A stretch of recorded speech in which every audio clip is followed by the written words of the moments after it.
Hey everybody, today I want to talk about a tension that often arises amongst church staff and volunteers.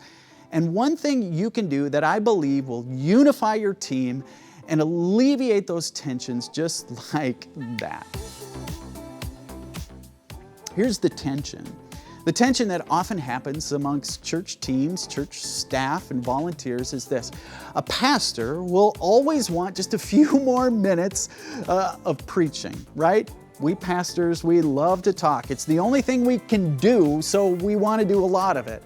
But then the musicians in your church often will want to play the 15th verse of that certain hymn. They'll want to sing Oceans one more time. They'll want to add that one more song.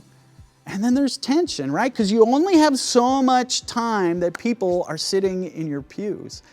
And then you've got the children's ministry team who have been planning all week for their Sunday morning ministry experience. And for every minute you go over that precious hour of worship, they're saying, why can't they stop?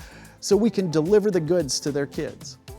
Well, I want to suggest today there's one thing you can do with your ministry team that will unify you and alleviate that tension unlike anything you've ever done before. And that's this. I invite you to have a conversation with your team about this. What is the goal of your Sunday morning experience? What is the goal? Here at Calvary, we've spent lots of time talking about that, and we actually have both a short-term and a long-term goal. But the short-term goal, the thing that we all celebrate when it happens, the thing that has us leaving church on Sunday morning and hooting and hollering and giving high fives, is this. When somebody who doesn't go to church, or maybe has been turned off by church, loves the experience they have, they feel it talks to them, and they want to come back and maybe even invite a friend to come with us, for us, that's a win. That, we have said, is our goal.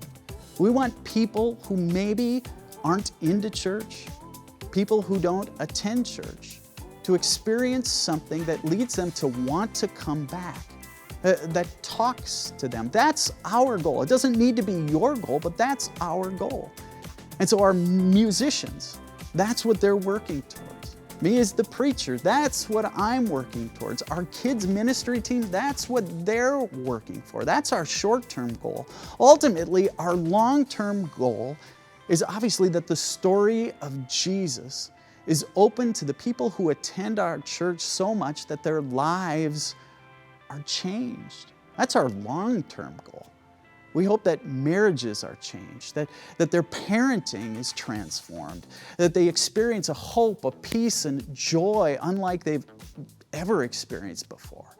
We hope they're changed and live lives of generosity, that it changes their thinking, it changes their behavior. You know as well as I do that amongst church staff and volunteers, there can be this tension. So what if we all got on the same page? We all said, this is our goal. This is our North Star. This is where we're going. That's my challenge to you. Where are you going? Get everybody on the same page and let God do the great things God always does. When God's people are the body, when they're united in a mission.